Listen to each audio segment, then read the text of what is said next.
This tutorial review will show you how to use mental health tracking on iPhone. First of all, open your health app. Once you are in your health app, select Browse and here tap on Mental Wellbeing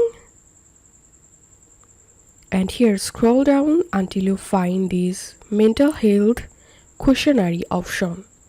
Now tap on Take Questionnaire. To get started here, confirm your age. Tap on Begin. And here you have to answer all of these questions.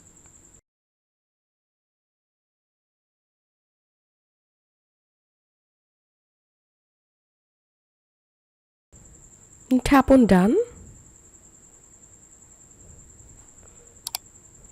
And here you will get your mental health results. So this is how we can use mental health tracking on iPhone iOS 17.